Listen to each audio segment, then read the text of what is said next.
السلام علیکم ورحمۃ اللہ وبرکاتہ۔ سورہ یاسین کی آیہ نمبر 55 جنت سے متعلق ہے، اور آپ میں سے بہت سارے لوگوں نے پچھلے ایک ہفتے میں یہ کہا ہے کہ سر اب آپ جنت پر درس کیوں نہیں دیتے۔ اسی طرح لوگوں نے کہا کہ سر آپ برزخ پر درس کیوں نہیں دیتے۔ تو اتفاق کی بات یہ ہوئی کہ سورہ یاسین کی تفسیر کے ضمن میں ابھی ہم نے برزخ اور قیامت سے متعلق دروس دیے ہیں، اور آج ہم جنت سے متعلق ایک درس دیتے ہیں آپ کو۔ یہ آیہ نمبر 55 میں اللہ فرماتا ہے کہ ان اصحاب الجنہ، یہ جو جنتی لوگ ہوں گے نا، بے شک اہل جنت جو ہوں گے، الیوم، یہ اس دن سے جس دن یہ جنت میں داخل ہوں گے، انہیں پروانہ مل جائے گا، اس کے بعد ان کی کیفیت یہ ہوگی فی شغل فاکہون۔ اب اس میں جو ورڈ شغل ہے، اس کو اردو والا شغل نہ سمجھنا، بلکہ اس میں مقصد یہ ہے دلچسپ مشغلوں میں خوش و خرم ہوں گے۔ تو پوری آیہ کا ترجمہ کیا ہوا کہ بے شک اہل جنت آج دلچسپ مشغلوں میں خوش و خرم ہوں گے۔ اب آج سے مراد ان کا وہ لمحہ جس میں وہ جنت میں داخل ہوں گے۔ اس سے پہلے والی آیات میں آپ دیکھ چکے ہیں کہ کفار کی حسرت اور افسوس کا ذکر ہے، اور اس آیت میں مسلمانوں کے جنت میں خوش و خرم ہونے کا ذکر ہے، کیونکہ مسلمانوں کو جنت میں داخل ہونے کے بعد اللہ سبحانہ و تعالیٰ کی عطا کی ہوئی نعمتوں کو جب دیکھیں گے تو ان کی خوشی کا ٹھکانہ نہیں ہوگا۔ اور چونکہ ایک اور خوشی ان کو یہ بھی ہوگی کہ وہ جو ان کے دشمن تھے، وہ جو انہیں اس دنیا میں تنگ کرتے تھے، ان کے ایمان لانے کی وجہ سے ان کے دشمن انہیں جو تانے دیتے تھے، جو کافر، مشرک، منافق قسم کے لوگ تھے، دہری قسم کے لوگ تھے، دنیا پرست قسم کے لوگ تھے، ان کو آج ان کے کیفر کردار تک پہنچتا دیکھ کر بھی ان کو ایک خوشی ہوگی۔ اور اس آیت میں جو لفظ شغل ہے، اس کا شغل کی تعریف کیا ہے؟ شغل کی تعریف یہ ہوتی ہے کہ کوئی ایسا اہم کام جس میں غیر معمولی مصروفیت کی وجہ سے آدمی دوسری چیزوں سے بالکل غافل ہو جائے، بے پرواہ ہو جائے۔ اس لیے آپ دیکھیں تو انگریزی میں آپ پوچھتے ہیں نا بھئی آپ کی ہابیز کیا ہیں، اور اردو میں آپ کیا پوچھتے ہیں؟ آپ کا مشغلہ کیا ہے؟ یعنی مشغلہ وہ چیز جو کرنے کا آپ کو بہت شوق ہو، اور آپ کو اس کے اندر ایک قسم کا سکون ملتا ہو، آپ کو اس میں ایک قسم کا آرام ملتا ہو، اور ایسا کام ہو کہ جس میں آپ ایک دفعہ لگ جائے نا تو پھر آپ وقت بھی آپ بھول جاتے ہیں کہ وقت بھی گزر رہا ہے، آپ کے اطراف و اکناف میں کیا ہو رہا ہے، بالکل آپ اس کے اندر محو ہو جاتے ہیں، اسے مشغلہ کہتے ہیں۔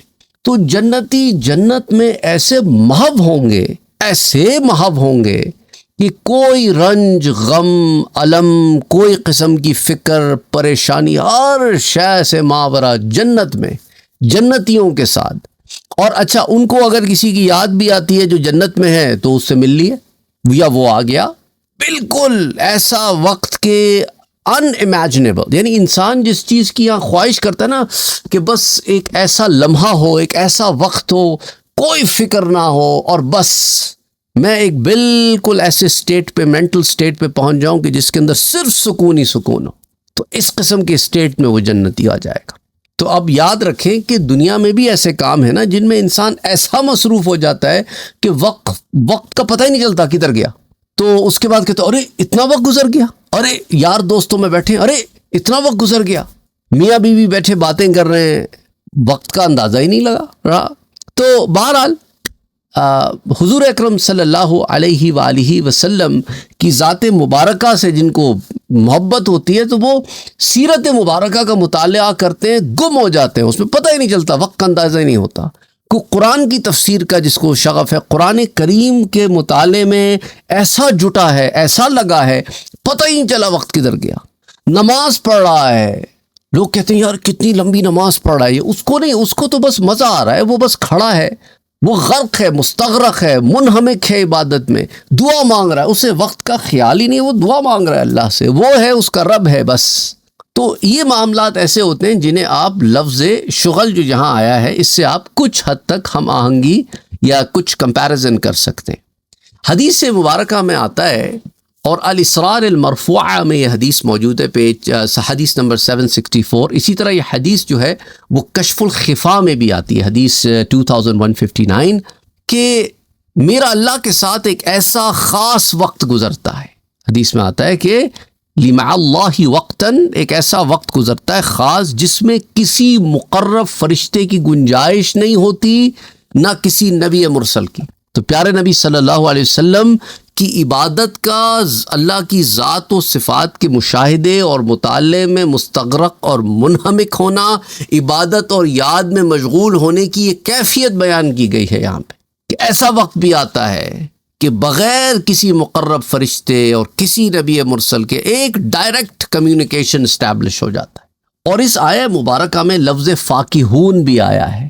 اب فاکہہ عربی میں ویسے تو پھل اور میووں کے لیے استعمال ہوتا ہے۔ فاکہون کا معنی بیان کرتے ہوئے علامہ راغب اصفہانی رحمۃ اللہ علیہ، جو متوفی ہیں 502 ہجری کے، یعنی اب سے کوئی 900 سال پہلے آپ کی وفات ہوئی ہے، وہ آپ لکھتے ہیں کہ ہر قسم کے میوے اور پھل کو فاکہہ کہتے ہیں، اور ایک قول یہ ہے کہ انگور اور انار کے علاوہ ہر شے کو فاکہہ کہتے ہیں، کیونکہ قرآن کریم میں آپ کہتے ہیں، سورہ الواقعہ میں آتا ہے وَفَاكِهَةٍ مِّمَّا يَتَخَيَّرُونَ، اور جنت میں ایسے میوے ہوں گے جن کو وہ پسند کریں گے۔ اور پھر اسی طرح ہنس ہنس کر اور اترا کر باتیں کرنے والے کے لیے بھی یہی مادہ استعمال ہوتا ہے۔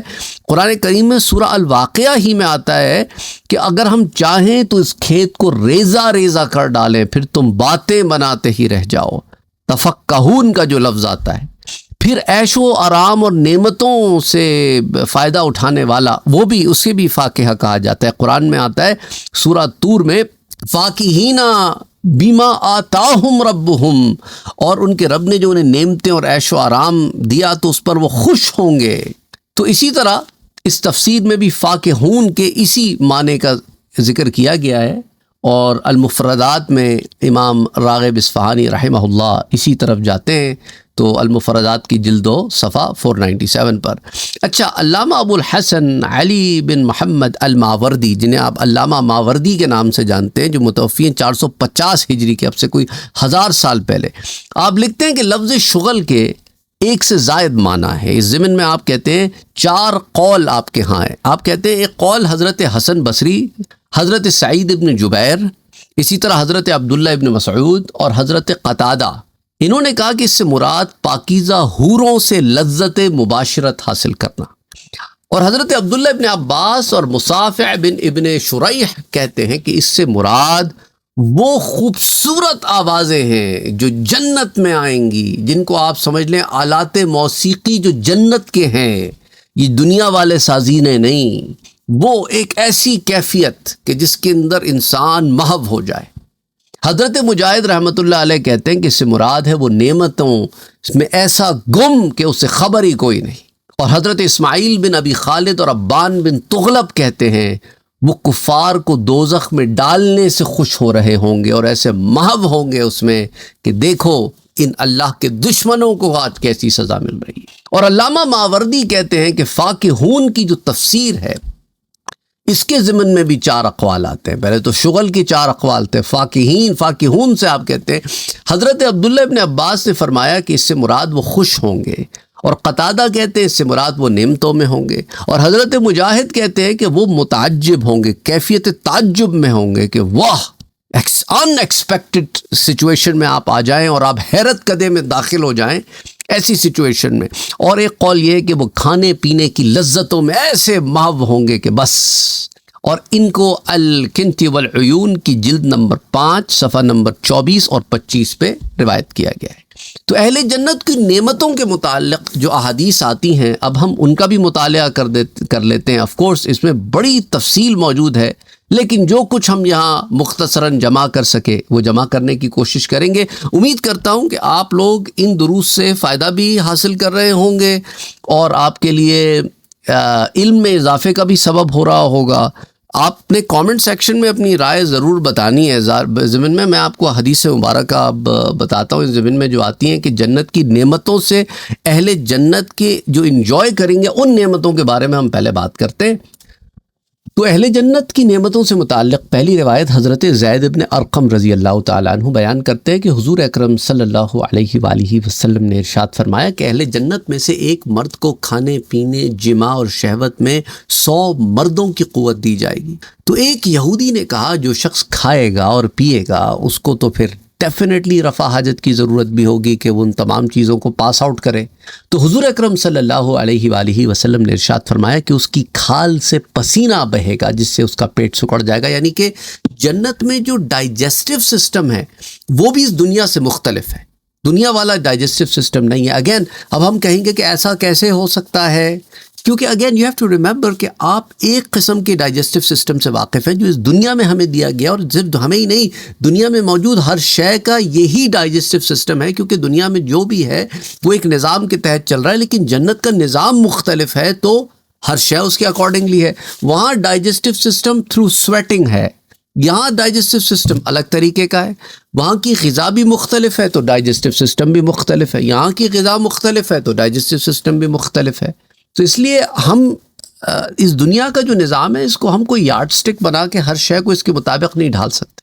اچھا، اور یہ روایت سنن الدارمی میں بھی آتی ہے، مسند امام احمد میں بھی آتی ہے، مصنف ابن ابی شیبہ میں بھی آتی ہے، امام اس کو سنن الکبریٰ میں بھی اسے روایت کیا گیا ہے، مسند البزار میں کئی دفعہ یہ روایت آئی ہے، اسی طرح امام طبرانی سے معجم الکبیر میں، اسی طرح حلیۃ الاولیاء میں، امام بیہقی سے کتاب البعث والنشور، کئی کتب حدیث میں یہ روایت آتی. اچھا، حضرت ابو ہریرہ رضی اللہ تعالیٰ عنہ روایت کرتے ہیں کہ حضور اکرم صلی اللہ علیہ وآلہ وسلم نے فرمایا کہ اہل جنت جوان ہوں گے، بے ریش ہوں گے، یعنی ان کے جسموں پہ بھی بال نہیں ہوں گے، سر پہ بال ہوں گے، یہ جو آپ کے آئی بروز ہیں یہ ہوں گی، اینڈ دیٹس اباؤٹ اٹ. نہ بغلوں کے بال ہوں گے، نہ شرمگاہوں پہ ہوں گے، نہ جسم کے اور کسی حصے پہ ہوں گے، نہ داڑھی مونچھ ہوگی.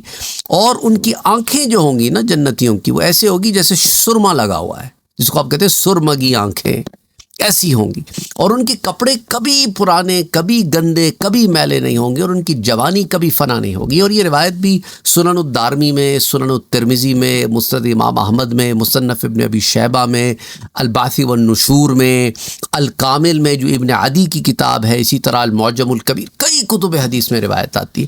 ہم پہلے بھی یہ روایت ڈسکس کر چکے ہیں، اس لیے میں مختصراً آپ کو ود ریفرنس بھی مختصراً بتا رہا ہوں. حضرت جابر رضی اللہ تعالیٰ عنہ بیان کرتے ہیں کہ حضور صلی اللہ علیہ وآلہ وسلم نے فرمایا کہ جو جنتی ہیں وہ نہ پیشاب کریں گے، نہ ان کی ناک سے کچھ بہے گا، نہ وہ پاخانہ کریں گے، نہ ان کو ڈکار آئے گی. اور جس طرح ان میں سانس ڈالا جاتا ہے اسی طرح ان کو تسبیح اور حمد کا الہام کیا جائے گا. سبحان اللہ، سبحان اللہ.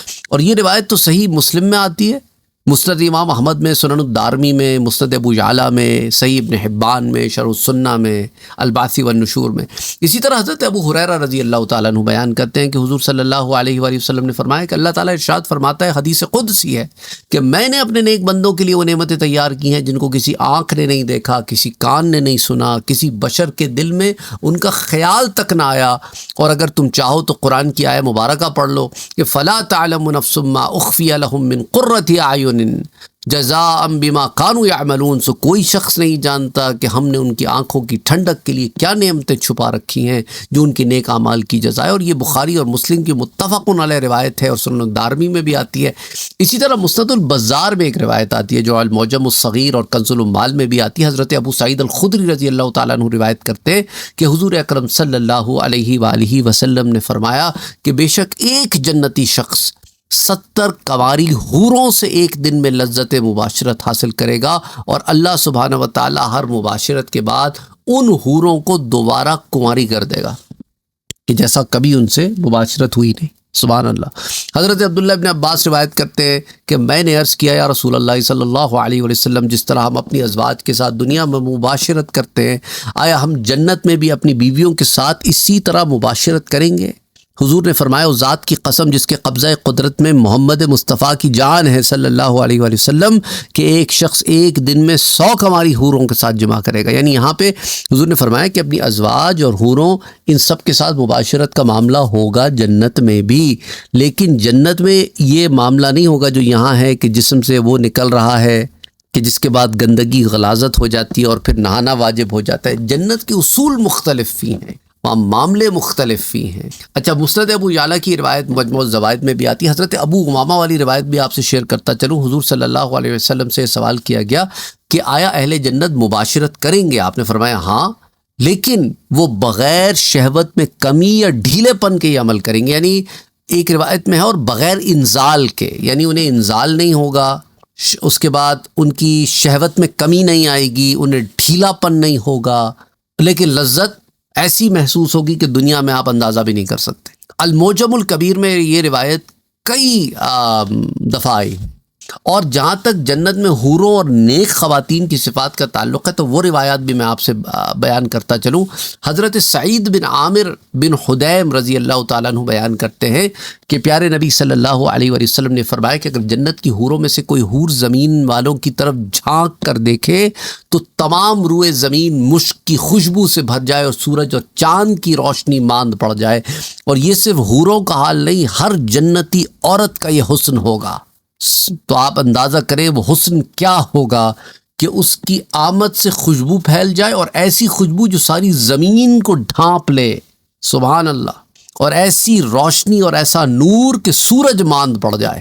مانا کیا، کہ سورج نکلا ہو تو چاند اگر نکلا بھی ہو تو نظر نہیں آتا، تو سوچے جب ان کا حسن کا نور کا عالم یہ ہوگا کہ اگر وہ اپنی ایک جھلک دکھا دیں تو سورج نظر نہ آئے آپ کو۔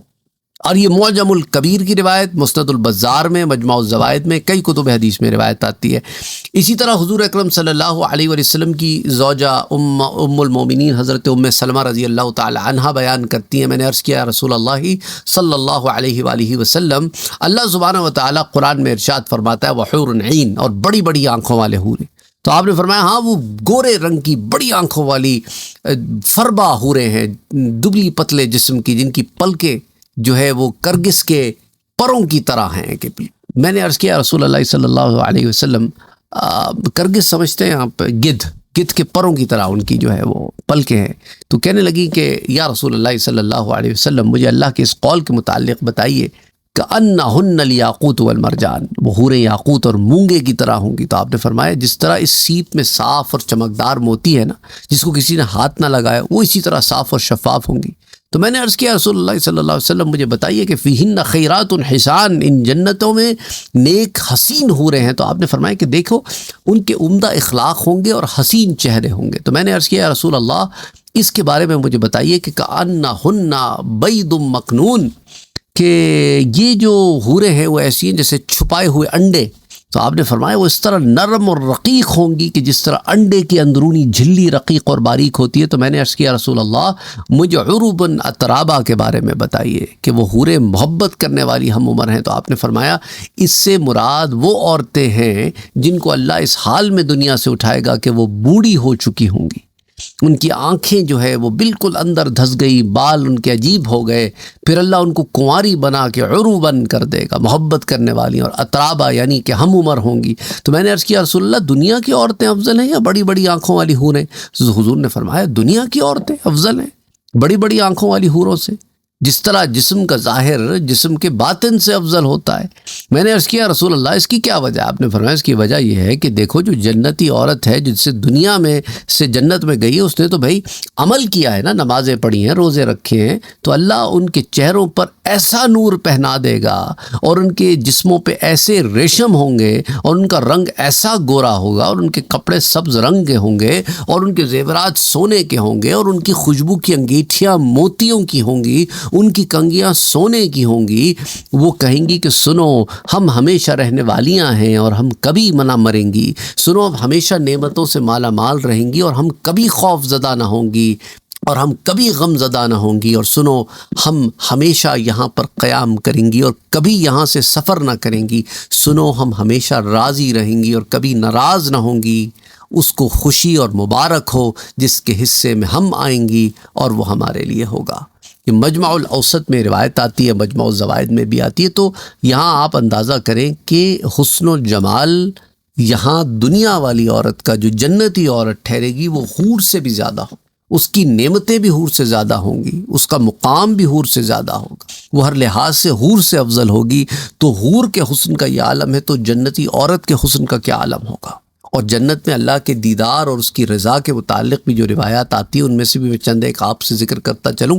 حضرت سہل بن سعد ساعدی بیان کرتے ہیں کہ حضور صلی اللہ علیہ وآلہ وسلم نے فرمایا کہ جنت میں ایک ہنٹر رکھنے کی جتنی جگہ ہوتی ہے نا، اتنی جگہ دنیا اور اس کی ہر شے سے زیادہ بہتر ہے۔ صحیح البخاری صحیح مسلم متفق علیہ روایت ہے، اور یہ روایت میں نے آپ لوگوں کو پہلے بھی ایکسپلین کی تھی کہ پرانے زمانے میں جب سفر کیا جاتا تھا نا، تو جو شخص کسی جانور کے ساتھ سفر کر رہا ہو تو جو ٹھہرنے کی جگہ ہوتی ہے نا، جو سرائے ہوتے ہیں، تو ایک اوپن لینڈ ہوتا تھا، اس کے اندر وہ اپنا چابک اگر رکھ دیتا تھا تو اس کا مطلب ہوتا ہے کہ اتنی جگہ میں میرے لیے چھوڑی جائے اس میں ایک جانور اور ایک انسان آرام کر سکے. تو اسی لیے جو ہے چابک کا لفظ استعمال ہوا یہ کہنے کے لیے کہ جتنی جگہ دنیا میں تم گھیرو اپنے اور اپنے جانور کے سوار ہونے کے ساتھ آرام کرنے کے لیے، اتنی جگہ بھی اگر تمہیں جنت میں مل جائے نا تو دنیا اور اس کی ہر شے سے زیادہ افضل ہے. اچھا، اسی طرح اگر کوئی شخص پیدل سفر کر رہا ہو، اسے صرف اپنے لیے جگہ چاہیے ہو تو وہ اپنی کمان رکھ دیتا تھا، یا جو کوئی اس کے ساتھ کوئی ہتھیار ہو، یعنی کہ جانور کوئی نہیں ہے میرے ساتھ لیکن ایک انسان کے سونے کی جتنی جگہ وہ میرے لیے چھوڑی جائے. تو اس لیے جنت میں سب سے بڑی نعمت جو حاصل ہوگی نا وہ اللہ کا دیدار ہے اور اس کی رضا کا حصول ہے. جیسا کہ حضرت صہیب رضی اللہ تعالیٰ عنہ بیان کرتے ہیں کہ حضور صلی اللہ علیہ وآلہ وسلم نے جب اس آیہ مبارکہ کی تفسیر فرمائی نا کہ للذین احسنوا الحسنی وزیادۃ، کہ جن لوگوں نے نیک کام کے لیے کیے اور ان کے لیے نیک انجام اور زیادہ انعام ہے، تو اس میں آپ نے فرمایا کہ جب اہل جنت میں داخل ہو جائیں گے تو ایک منادی ندا کرے گا کہ بے شک اللہ کے پاس تمہارے لیے ایک وعدہ ہے.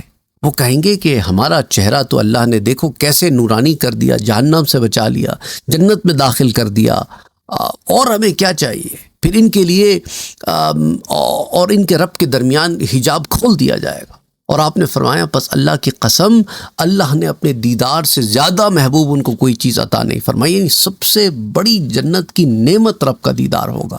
اور یہ روایت سنن الترمذی میں بھی آتی ہے، مسند امام احمد میں، سنن ابن ماجہ میں، سنن الکبریٰ میں جو امام نسائی کی ہے، پھر صحیح ابن حبان، المعجم الکبیر، البعث والنشور جو امام بیہقی کی ہے، اور کتاب الاسماء والصفات شرح السنہ، کئی کتب حدیث میں آتی ہے. اور اگین جنت میں بڑی تفصیل سے ہم 1000 سے زائد دروس جنت کی سیریز پہ ہم بنا چکے ہیں، اس لیے میں ایک چیز یہاں پہ اس طرح کھول کے نہیں دوبارہ بیان کر رہا. جیسا کہ ہم نے اس سیریز میں دیکھا تھا کہ آپ کو سیپریٹ میں نے ایک پوری پلے لسٹ لی ہے جنتی عورت کی، اسی طرح جنت کی ایک سیپریٹ پلے لسٹ ہے، پھر حور کی ایک سیپریٹ پلے لسٹ ہے. میرے خیال سے 1500 تو دروس ہوں گے ان تینوں پلے لسٹس میں.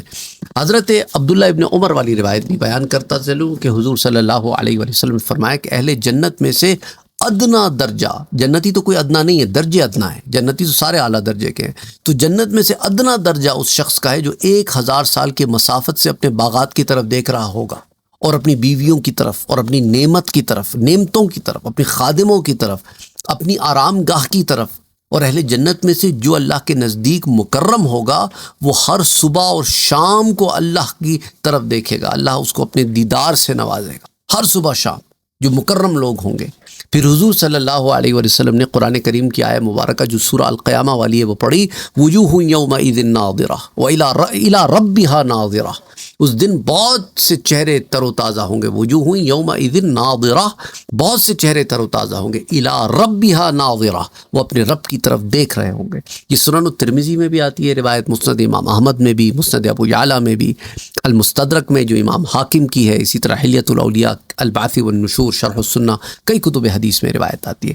حضرت جریر بیان کرتے ہیں ایک رات ہم حضور صلی اللہ علیہ وآلہ وسلم کے پاس بیٹھے ہوئے تھے کہ آپ نے 14ویں رات کے چاند کی طرف جو ہے دیکھا. پھر آپ نے فرمایا کہ بے شک تم اپنے رب کو عن قریب اس طرح دیکھو گے جس طرح تم اس چاند کو دیکھ رہے ہو. دنیا میں تو ممکنات میں سے نہیں ہے نا، دنیا میں تو حضرت موسیٰ علیہ السلام نے کہا کہ باری تعالیٰ تجھے دیکھنا چاہتا ہوں، تو رب نے کہا کہ تو نہیں دیکھ سکتا. لیکن جنت کا معاملہ جدا گانا ہے. تو فرمایا جس طرح تم چاند کو دیکھتے ہو ایسے اپنے رب کو دیکھو گے، تم کو اس کو دیکھنے میں کوئی تنگی نہیں ہوگی. اگر تم طلوع آفتاب اور غروب آفتاب سے پہلے نماز پڑھنے کی طاقت رکھو تو ضرور ان نمازوں کو پڑھو. پھر حضور نے قرآن کریم کی آیہ مبارکہ تلاوت فرمائی سورہ قاف کی، وَسَبِّحْ بِحَمْدِ رَبِّكَ قَبْلَ طُلُوعِ الشَّمْسِ وَقَبْلَ الْغُرُوبِ، طلوع آفتاب اور غروب آفتاب سے پہلے اپنے رب کے حمد کے ساتھ تسبیح کرو. اور یہ متفقن علیہ روایت بخاری اور مسلم کی ہے، سنن ابی داؤد میں آتی ہے، سنن ترمذی میں آتی ہے، سنن ابی داؤد میں سنن ابن ماجہ میں آتی ہے. تو 5 سیاہ ستہ کی 5 کتابوں میں یہ روایت آتی ہے، سنن ابن ماجہ میں، سنن ترمذی میں، سنن ابی داؤد میں، صحیح مسلم میں، صحیح بخاری میں. پھر اسے امام نسائی سنن الکبریٰ میں بھی روایت کرتے ہیں. اور اسی طرح جو ہے مسند امام احمد میں بھی آتی ہے، صحیح ابن خزیمہ میں بھی آتی ہے، صحیح ابن حبان میں، امام طبرانی سے المجمع الاوسط میں، شرح السنہ میں، کئی کتب میں روایت ہوتی ہے. پھر حضرت ابو سعید الخدری والی روایت آپ سے شیئر کرتا چلوں. حضور صلی اللہ علیہ وآلہ وسلم نے فرمایا کہ بے شک اللہ اہل جنت سے فرمائے گا کہ یا اہل الجنہ، اے جنتیوں، وہ کہیں گے ہم تیرے پاس حاضر ہیں اور تیری اطاعت پر کمر بستہ ہیں اور تمام خیر تیرے ہاتھوں میں۔ تو اللہ فرمائے گا کیا تم راضی ہو گئے؟ وہ کہیں گے اے ہمارے رب، ہمارے راضی نہ ہونے کی کیا وجہ ہوگی؟ تو نے ہمیں کتنی نعمتیں دی ہیں جو تو نے اپنی مخلوق میں سے کسی کو نہیں دی۔ تو اللہ فرمائے گا کیا میں تم کو اس سے بھی زیادہ بڑی نعمت نہ دوں؟ وہ کہیں گے کہ اے ہمارے رب، اس سے افضل اور کون سی نعمت ہوگی؟ تو رب فرمائے گا میں تم پر اپنی رضا کو حلال کر دیتا ہوں، اس کے بعد میں تم پر کبھی ناراض نہیں ہوں گا۔ یعنی رب کی رضا سے بڑی کوئی نعمت نہیں۔ صحیح البخاری، صحیح مسلم کی متفق علیہ روایت، سنن الترمذی میں، مسند امام احمد میں، سنن الکبریٰ میں، صحیح ابن حبان میں، حلیۃ الاولیاء میں، البعث والنشور میں، شرح السنہ میں، کئی کتب میں روایت آتی ہے۔ پھر حضرت انس والی روایت بھی آپ کو بتاتا چلوں کہ حضور صلی اللہ علیہ وسلم نے فرمایا کہ میرے پاس جبرائیل آئے اور ان کے ہاتھ میں ایک بالکل صاف شفاف آئینہ تھا جس میں ایک سیاہ نشان تھا۔ میں نے پوچھا یا جبرائیل یہ کیسا آئینہ ہے؟ انہوں نے کہا یہ جمعہ ہے جس کو آپ کا رب آپ پر پیش فرمائے گا تاکہ یہ دن آپ کے لیے عید ہو جائے اور آپ کے بعد آپ کی امت کے لیے، اور آپ اس دن کے ملنے میں اول ہیں اور یہود و نصارہ کے لیے اس کے بعد کا دن ہے۔ آپ نے پوچھا کہ ہمارے لیے اس دن میں کیا ہے؟ تو حضرت جبرائیل نے کہا کہ آپ کے لیے اس دن میں خیر ہے۔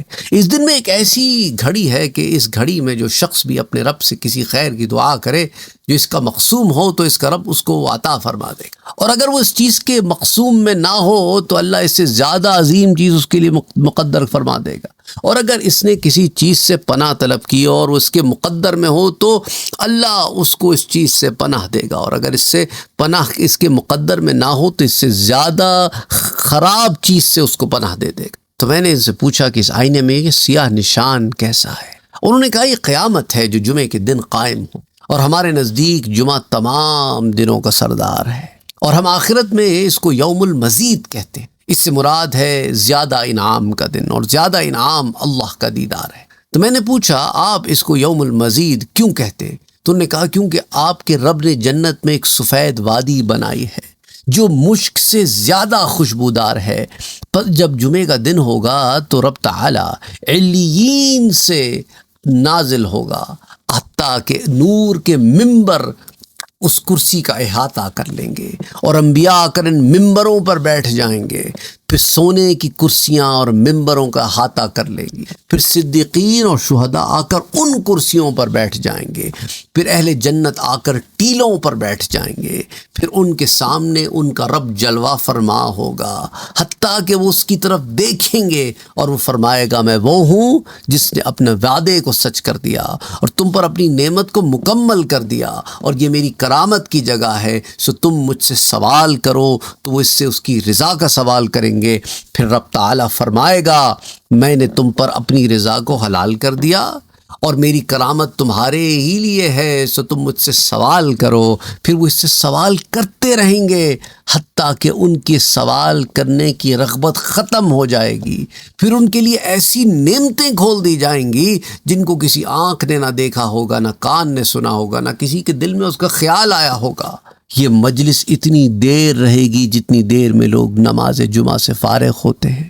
پھر رب تعالیٰ اپنے مقام کے مطابق بلند اور اس کے ساتھ شہداء اور صدیقین وہ بلندی پہ آئیں، اور بالا خانے والے اپنے بالا خانوں میں چلے جائیں، اور جنت میں ایک سفید موتی ہے جس میں کوئی شگاف نہیں، یا سبز زمرد ہے، اس میں بالا خانے اور ان کے دروازے ہوں گے، اس میں دریا ہوں گے، اس میں لٹکے ہوئے پھل ہوں گے، اس میں ان کی بیویاں اور خادم ہوں گے، تاہم جمعے کے دن سے زیادہ ان کو کسی چیز کی حاجت نہ ہوگی۔ They will be looking forward to the Fridays، اور اس دن ان کو اس سے زیادہ کبھی کرامت حاصل نہ ہوگی، اور اس دن وہ اپنے رب کی طرف دیکھیں گے، اور اسی لیے اس کو یوم المزید کہا جاتا ہے۔ اور یہ روایت مسند البزار میں بھی آتی ہے، معجم الاوسط میں بھی، مسند ابو یعلا میں بھی، اسی طرح المطالب العالیہ میں بھی یہ روایت آتی ہے۔ اور حافظ الہیثمی کہتے ہیں کہ امام ابو یعلا اور امام طبرانی نے اس سند صحیح کے ساتھ اسے روایت کیا، اور امام بزار کی سند میں گو کہ اختلاف ہے سند میں، لیکن مجمع الزوائد میں یہ روایت آتی۔ اچھا، حضرت جابر رضی اللہ تعالیٰ عنہ بیان کرتے ہیں کہ جب جنت والے جنت میں داخل ہو جائیں گے تو اللہ عز و جل ارشاد فرمائے گا کہ اے میرے بندوں کیا تم مجھ سے کسی چیز کا سوال کرو گے تاکہ میں تم کو وہ چیز دوں؟ وہ کہیں گے کہ اے ہمارے رب، تو نے ہم کو جو چیزیں عطا فرمائی ہیں ان میں سے کس چیز میں زیادہ خیر ہے؟ تو اللہ فرمائے گا میری رضا بہت بڑی چیز ہے، اور اسے المعجم الاوسط میں امام طبرانی روایت کرتے ہیں، گو کہ اس کی سند میں ایک راوی متروک ہے، اور اسے مجمع الزوائد میں بھی امام حیثمی لاتے ہیں، حدیث 18773۔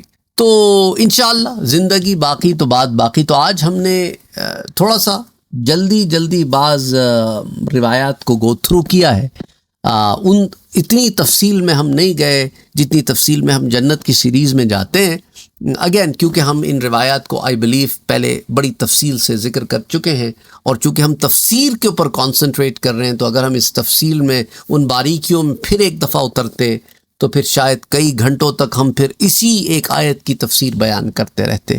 تو اگر آپ کو مزید تفصیلات بڑی تفصیل کے ساتھ چاہیے تو پھر آپ جنت کی سیریز وہاں جا کر دیکھ سکتے ہیں۔ بہرحال انشاءاللہ تعالی اللہ نے چاہا تو اگلے درس سے پھر ہم سورہ یاسین کی آیا 58 پر بات کرنا شروع کریں گے، اور 57 کے کچھ ریفرنسز بھی دیتے رہیں گے۔ بہرحال السلام علیکم ورحمۃ اللہ وبرکاتہ۔